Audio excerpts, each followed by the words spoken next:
नमस्कार दोस्तों, welcome to my YouTube channel. इस वीडियो में हम डिस्कस करेंगे कि जब भी एक इन्वेस्टर किसी कमर्शियल प्रॉपर्टी में इन्वेस्ट करता है तो क्या की फैक्टर्स होते हैं जो वो देखता है, या किसी प्रोजेक्ट में ऐसे क्या प्लस पॉइंट होते हैं जो एक इन्वेस्टर को अट्रैक्ट करता है उस प्रॉपर्टी में इन्वेस्ट करने के लिए। पहला, प्रोजेक्ट की लोकेशन। प्रोजेक्ट की लोकेशन ही वो डिसाइडिंग फैक्टर होता है कि इन्वेस्टर उस प्रोजेक्ट में इन्वेस्ट करेगा या नहीं। ये one of the most important factor होता है किसी भी प्रोजेक्ट को हिट करने के लिए। दूसरा, बिल्डर। बिल्डर का बैकग्राउंड कैसा है, बिल्डर की रेपुटेशन कैसी है, बिल्डर का पास्ट रिकॉर्ड कैसा है, ये सारी चीजें मैटर करती हैं। अगर इन्वेस्टर के लिए ब्रांड अच्छा है, बिल्डर अच्छा है, तो उसके लिए एक प्लस पॉइंट होता है, उस प्रोजेक्ट में जरूर इन्वेस्ट करना चाहेगा। तीसरा, ब्रांड्स उस प्रोजेक्ट में कैसी आ रही हैं। अगर प्रोजेक्ट के अंदर अच्छी ब्रांड्स आ रही हैं, लीजिंग अच्छी हो रही है, लीजिंग टेन्योर अच्छा है, तो वो भी एक प्लस पॉइंट एडिशनल फैक्टर हो जाता है एक इन्वेस्टर को, जो अट्रैक्ट करता है उस प्रोजेक्ट में इन्वेस्ट करने के लिए। फोर्थ फैक्टर जो होता है वो होता है अगर रेडी टू मूव प्रॉपर्टी है तो वो एक प्लस पॉइंट होता है इन्वेस्टर के लिए, क्योंकि अंडर कंस्ट्रक्शन प्रॉपर्टी में कुछ लिमिटेशंस होती हैं रिटर्न वाइज। अगर अभी हम कैलकुलेट करके दिखाएंगे आपको कि एक रेडी टू मूव प्रॉपर्टी एक अंडर कंस्ट्रक्शन प्रॉपर्टी से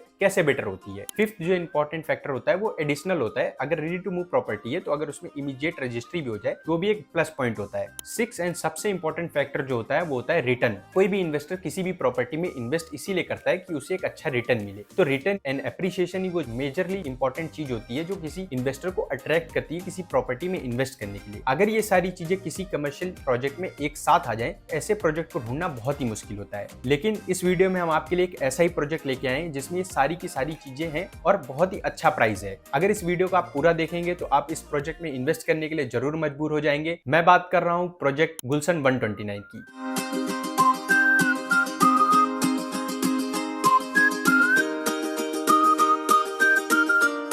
जी हाँ, ये एक कमर्शियल प्रोजेक्ट है जो कि नोएडा ग्रेटर नोएडा एक्सप्रेसवे के सेक्टर 129 बेंगोन एक्सप्रेसवे पे लोकेटेड है। ये गुलशन ग्रुप का प्रोजेक्ट है जो कि एक रिनाउंड बिल्डर है। मैं आपको पहले गुलशन ग्रुप के बारे में बता देता हूँ। गुलशन ग्रुप आज से नहीं, पिछले 34 साल से एनसीआर में वर्किंग है। One of the top reputed builder of NCR. इसने पास्ट में 9 प्रोजेक्ट्स ऑलरेडी डिलीवर करके दिए हैं। 6.7 लाख स्क्वायर मीटर का एरिया इन्होंने डिलीवर कर दिया है and 5 lakh square metre of area are under construction. अगर आपका परसेप्शन गोदरेज और टाटा के बारे में जैसा है, वैसा ही परसेप्शन एनसीआर के लोगों का गुलशन के बारे में है। गुलशन ग्रुप को आज तक 40 से ज्यादा अवार्ड मिल चुके हैं। गुलशन ग्रुप बहुत ही लिमिटेड प्रोजेक्ट बनाते हैं, एक टाइम पे कुछ ही फोकस प्रोजेक्ट करते हैं, उसके बाद जब वो डिलीवर हो जाते हैं तब ये नेक्स्ट प्रोजेक्ट पे जाते हैं। कुछ रिनाउंड प्रोजेक्ट जो गुलशन ग्रुप के हैं वो मैं आपको नाम बता देता हूँ। गुलशन डायनेस्टी, गुलशन एवांते, गुलशन बॉटनिया, गुलशन इकेबाना, ऐसे मल्टीपल प्रोजेक्ट्स हैं जो इन्होंने कुछ में डिलीवर भी कर दिए हैं, कुछ अंडर कंस्ट्रक्शन भी है। अब बात करते हैं गुलशन ग्रुप के गुलशन 129 के बारे में। गुलशन 129 वो सारे पैरामीटर्स फुलफिल करता है जो कि एक इन्वेस्टर चाहता है। एक इन्वेस्टर की सबसे पहली डिमांड होती है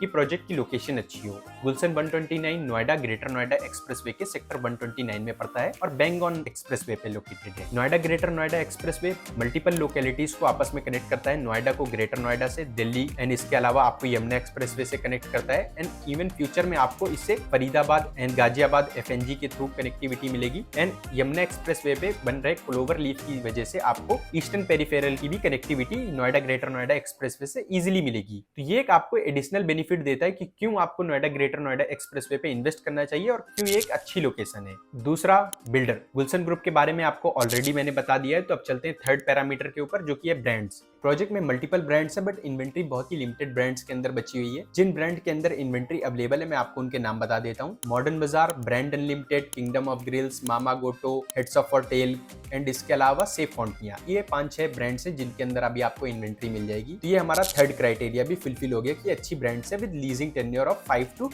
15 years. Fourth and fifth criteria जो ready to move and registry होनी चाहिए वो हमारी ऑलरेडी फुलफिल होती है क्योंकि हमारी ब्रांड ऑलरेडी ऑपरेशनल है, प्रोजेक्ट ऑलरेडी ऑपरेशनल है। सिक्स्थ क्राइटेरिया जो होता है वो होता है रिटर्न का। तो आप बात कर लेते हैं कैलकुलेशन की। कैलकुलेशन में आपको गुलशन 129 का कंपैरिजन एक अंडर कंस्ट्रक्शन प्रॉपर्टी से करके बताऊंगा और नेट इफेक्टिव प्राइस क्या आता है वो भी बताऊंगा। जब भी आप एक अंडर कंस्ट्रक्शन प्रॉपर्टी में इन्वेस्ट करते हैं तो आपको मिनिमम 2 से 3 साल लग जाते हैं उसका पोजीशन लेने में, जिस बीच आपको कोई भी रेंटल नहीं मिलता है। जबकि गुलशन 129 के फर्स्ट फ्लोर की हम कैलकुलेशन करते हैं तो आपको 29,000 पर स्क्वायर फीट का प्राइस आता है। 8% का गारंटीड रेंटल मिलता है फॉर द 3 इयर्स, जिसकी पर स्क्वायर फीट में कैलकुलेशन निकालू तो 6 1,6960 पर स्क्वायर फीट की कॉस्ट आती है। ये आपको एक एडिशनल बेनिफिट मिलता है अगर आप एक अंडर कंस्ट्रक्शन प्रॉपर्टी में इन्वेस्ट ना करके एक रेडी टू मूव प्रॉपर्टी में इन्वेस्ट करते हैं। दूसरा, कैपेक्स चार्जेस। जब भी आपकी प्रॉपर्टी पोजीशन के बाद किसी ब्रांड को लीज पे जाती है तो फिट आउट के लिए ब्रांड्स आपसे कुछ चार्जेस करते हैं, जो कि जनरली 2 से 3,000 रुपए पर स्क्वायर फीट होता है। ऑल्दो हमारी ब्रांड्स ऑलरेडी साइन हो रखी हैं, फ्री लीज ऑलरेडी हो रखी है, इसलिए आपको कैपेक्स चार्ज हमारी तरफ से नहीं लगता है, तो आपको 3,000 रुपए का एडिशनल बेनिफिट मिलता है। तीसरा, जब आप एक अंडर कंस्ट्रक्शन प्रॉपर्टी में इन्वेस्ट करते हैं तो आपको 12% का जीएसटी अपफ्रंट लगता है,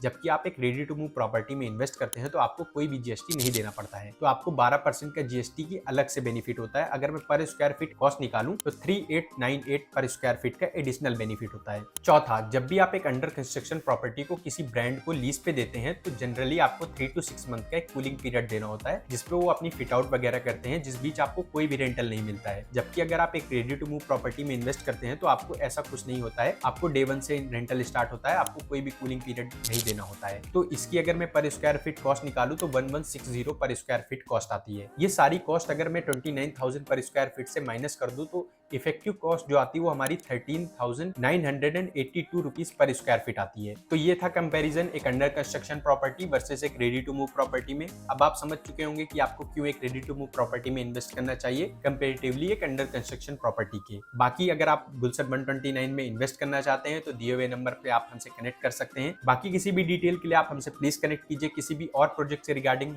डिटेल चाहिए आपको तो उसके लिए भी आप हमसे कनेक्ट कर सकते हैं। मिलते हैं नेक्स्ट वीडियो में, तब तक के लिए थैंक यू।